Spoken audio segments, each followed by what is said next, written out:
and welcome to Guests for Change. My name is Michaela and I'm the Sustainability Representative for the Guestlist. Today, our guest is someone who our audience is quite familiar with, Christian Monzandra.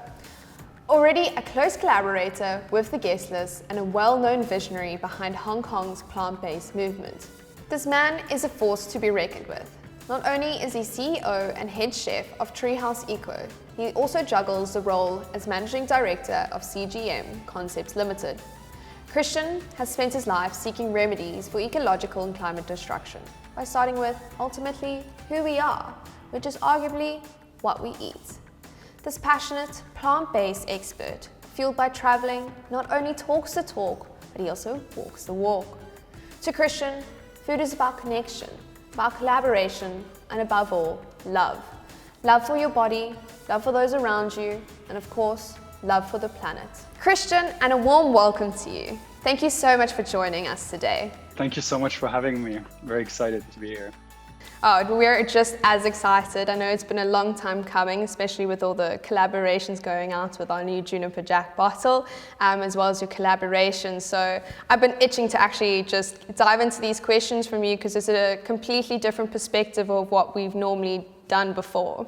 From a young age, you were actually exposed to both Western and Eastern cultures, and having been born in Hong Kong and then living in both the US and France, how do you actually come to pursue a career in being a plant-based chef? Well, I was certainly not destined for it. No one in my family is in the hotel or restaurant business at all, so it was not kind of a clear choice. But I guess through that multicultural background and especially growing up in France, I had the chance to grow. My parents got an old farmhouse outside of Paris, which was nice because we had all sorts of animals. We were really kind of in connection with the food system, and I think that was the earliest memories I have with food and connecting with, getting the eggs from the chicken, having ducks, geese, rabbits, cats, dogs, like all types of animals. So I was really surrounded by animals, and I was very sort of aware where food was coming from.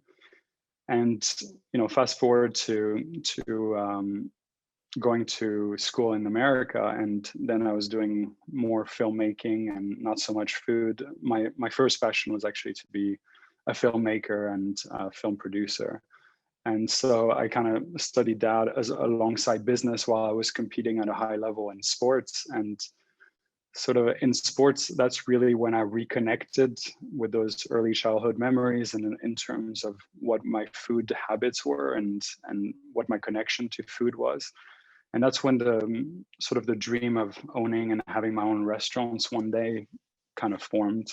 From childhood, you were obviously instilled with like the nature being around you and like the ins and outs of food, like you mentioned, and it's just an interesting perspective because not many children are able to grow up in that environment. And then you wanted to do film production, so a man of many talents. Based on your experience, both traveling and as a chef, what do you perceive to be the biggest problems currently facing the world? My athletic career made me realize what food and the connection to food and how it affected my performance. So I saw food as fuel. And that was a very sort of a catalyst thing for me, but it was the first step of understanding food. And I was just like, food, what you put in is fuel, it translates, it regenerates your body, but that's it. And if I eat healthy, I perform better. And so that was my basic understanding. And after, as my mother got sick with cancer, I really got to see the side of the healing aspect of food. And also I got to really see the medical system, how it worked. And I was studying to be a chef at that time, so I really saw the food system. And so seeing those things, I saw the reality of the food business, which I found to be really not very sexy. And even the high level of several star Michelins, the very highest level of what the highest quality we can get. And also how can we see the traceability of where our food is coming from? What is the notion of real quality, and how all of this has changed in the last 50 years or something.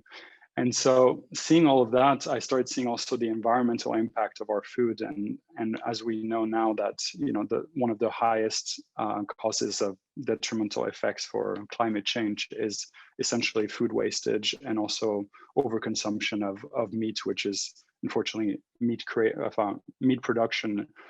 Raising 100 billion animals per year for slaughter is just creating a mass negative impact. And it's just not efficient because we can barely feed half of the human population. Half of it is kind of overfed and the other half is underfed, while we're feeding 100 million animals just for slaughter. So just not very efficient. And after I started seeing just the whole system as a whole of how our impact on not just that industry, but overall many industry were really for the underlying reason of creating profit and advancing the human agenda, we were really sort of making the world for the people after us to not be so nice.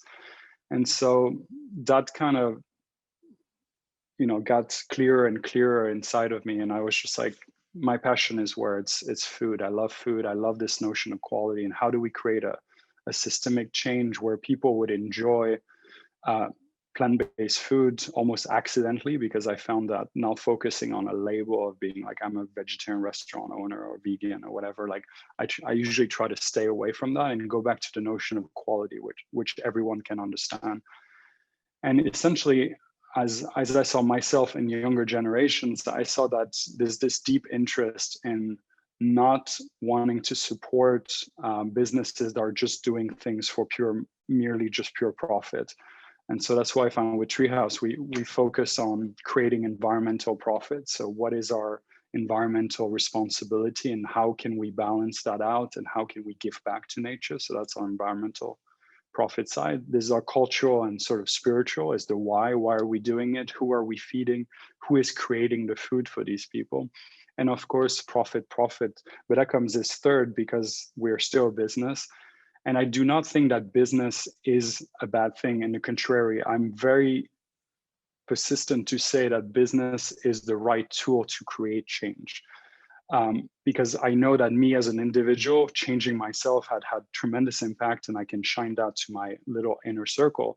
But I cannot reach so many people that I can reach through a business that is vehiculating a voice that is so much stronger than me, that is not anymore me. I just was responsible to put it into life, and then it becomes a life of its own, and it has its own powerful way to impact people positively, to experience firsthand what it's like to eat whole plant-based food. How do you feel, and how can that take you forward, so to speak? It's important to bring it to the consumers in a way that is palatable and doesn't make them feel like they've done something wrong, because being negative doesn't create change. Holding the space and you being the catalyst for that, or the business or whatever, that creates the change to encourage people to try, because there's so many preconceived ideas against vegetarian, vegan, that it's so insurmountable and so preset in people's mind that it just is too much. It just, you can't go through these blocks. So you have to go fully around so people can simply go on their own journey. And basically, if your Treehouse was, the tip of the iceberg, they can see, okay, this is good food. It happens to be vegetarian. And after, if they dig deeper, it's like, oh, wow, they compost all their waste and all their packaging and composting. And the chair I'm sitting is 100% recycled plastic. And the floor is eco cement and so on. So they can go and go deeper into how much do we care and how much are we able to do today.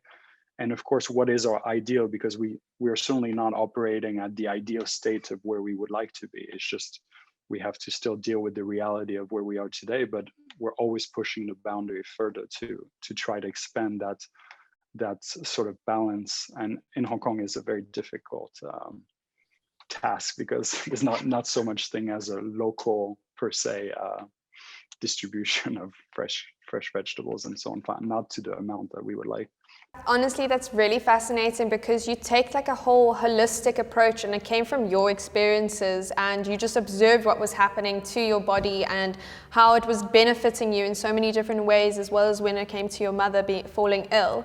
And then just taking that and just being like, listen, the world needs to know about quality food, and I couldn't agree more. What is your understanding of circularity and how is that different to sustainability? Well, I think circularity is essentially understanding the whole process and deeply understanding the whole process. Just like us, we are born and then we go back to ashes. It's a very eco process, the actual human being, not what it produces, but it's essentially seeing the whole loop and understanding the whole supply chain, and making sure that it's not a straight line where it's just going from a productive, like taking something from the ground that is not renewable, producing it, and then straight to a landfill.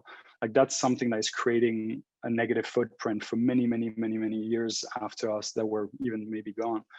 And so it's important to see that circularity is basically being able to reuse things and to repurpose them. And so an example of that in a very small way in Treehouse is we use glass bottles for the juice making that we do. And so juices are much better than even a corn plastic or an eco or paper or so on, because then it can have several life cycles. So we get it back from the consumer, we get it professionally clean, then we rebottle it, and we have on average about 7 life cycles for that. So that's kind of an example of a closed loop system, which would be a small example of what you mentioned. Do you think eating meat has a place in a circular economy, or would we say a circular food industry? Yes, 100%. I'm definitely not dogmatic. I'm not saying everyone should be vegetarian or vegan. I don't think everyone should. I think it goes back to the notion of quality. If you were fully aware of what you would eat, what you were eating, would you really eat it? If you saw where it was grazing, what it was eating, how it got slaughtered, would you eat it? Like it's just, again, it's not a trick to be like, oh, that's so scary. It's just being aware. So building that awareness with this, but there's wonderful cases of actual beef farms and cattle farms that are able to take away carbon and so be carbon neutral. So there's ways that it can be done. Obviously, it cannot be done on a mass scale way and a price point of meat which is not even representing the true cost of it. So we're buying a price, but we're not paying the true cost of it. And we're not taking into account all these additional costs that come from it. So I think it's important to go back to, what is the true price, the true cost, and the true value of things. And I think that with that in mind, we can go for extremely high quality, happy animals in a respectful manner, in a connection with the supply chain of where it's coming from. And what we used to do before, it was more of a celebratory thing. So I'm not suggesting that it should be, but I'm just saying that once we've adopted like an American diet, a SAD diet, standard American diet, we found like tremendous health issues. Like if you look at China, as they have allowed that type of diet to enter, diabetes has like skyrocketed to crazy amounts. And when you look at their local food, they're used to using meat as a flavoring, as something that is, celebratory. And then there's always vegetables and so on. So the portion size was right. So there's also the notion of, how are you eating it, how often you're eating it. And again, when you're eating red meat several times a week, if I'm more than 3-4 times a week, it's getting actual detriment, not only because of their production, but also for you. So you have to find that inner balance, and after rebalance that with the sort of the outer world. And to answer your question, yes, I do believe it's possible, but I do think we need to eat a lot more plant-based, everyone. How much of an impact does unused and improperly treated food waste have, especially within the industries that still classify animals as food waste? Basically, food waste is accounting for, it's number 2 or 3 of the worst the worst things that are creating the negative impact. So just in Hong Kong, there's about, if you want a visual way, it's like a 250 double-decker buses going straight to the landfill of food that could be turned into many other things. And just fine. In our restaurant, we still produce a very small amount of food waste that we cannot use, and mostly the customer side that we cannot control. But those are put together and weighed, and then put in a special bin where they've shredded alongside our compostable packaging, and then that gets turned into compost for farmers or for fish feed. So there's many use for that, and it doesn't need to go in a hole and sort of not be used. But also there's so many ingenious things you can do if you're monitoring and actually going through your garbage, which I do quite often in the restaurant to monitor what is going on. And you can see if you're wasting, you're doing a lemonade every day, and then you're just wasting the peel. So the zest is there, and you see I'm wasting 20 peels, 20 full lemons every day, and it's a wonderful flavor thing. So I could do something. I could do a nice fermentation with this. I could do some type of sauce. I could preserve it. Like, there's so many things that I could. With the creativity of a chef's mind, you can pretty much do anything with food. And from root to leaf, you can use anything. You could, if you use coriander, you can pickle the little coriander roots and then have them later. And it's so exciting, full of flavor. Like, soups is a great way to repurpose and utilize things. And also within the life cycle of food, you can give them new life. So it's just, our signature thing is a flatbread. So we have sourdough flatbreads. They're sourdough, so they're wonderful because they actually get better over time. But we have a policy that we want to keep it really fresh. So the ones that are 2 days old or so, they get cut and then they get turned into some chips. And that's another way to give them another 2 weeks of shelf life. There's many things that things can be reused, and you're not actually wasting food at the end of the day.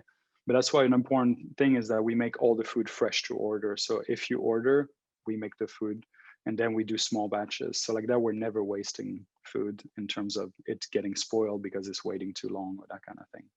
It's also good for business, and it's something that environmental belief system actually goes hand in hand with business. It's about reutilizing things.